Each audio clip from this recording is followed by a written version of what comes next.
Chers parents, bonjour, je suis Dr Houda Hjiej, pédopsychiatre et je viens partager avec vous à travers cette capsule quelques conseils à la demande de notre association La PEP pour vous aider et aider nos enfants pendant cette rentrée scolaire particulière. Ce qu'on a remarqué, c'est que l'annonce de la reprise de la scolarité a été vécue par les enfants de façon très ambivalente. D'une part, la joie de reprendre le chemin de l'école et une scolarité ordinaire et une vie sociale ordinaire, et Dieu sait combien nos enfants en ont besoin.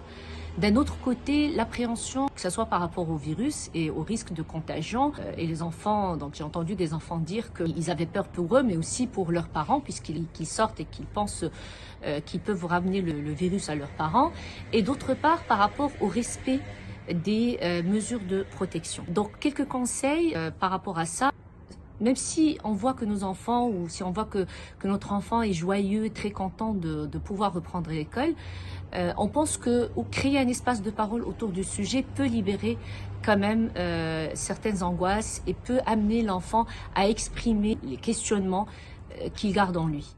La deuxième chose, c'est de pouvoir gérer nous-mêmes nos angoisses. Et je pense que, effectivement, à travers le groupe WhatsApp et le fait que ça a été retardé et décalé, ça a permis aux choses de s'organiser et ça nous a permis à nous, en tant que parents, de s'apaiser un petit peu, de sentir qu'on a quand même le contrôle sur quelque chose et que l'école aussi a pu s'organiser. Et du coup, je pense que la rentrée va se passer au mieux cette fois-ci.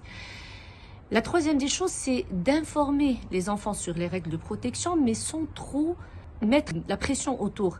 On a toujours informé les enfants qu'il y a des règles à l'école et il faut que les règles de protection par rapport au Covid fassent partie des règles actuellement que l'enfant doit suivre à l'école. C'est vrai que ça va être difficile, mais les enfants, ils ont eu le temps de s'habituer un petit peu au changement et aux mécanismes d'adaptation par rapport au virus.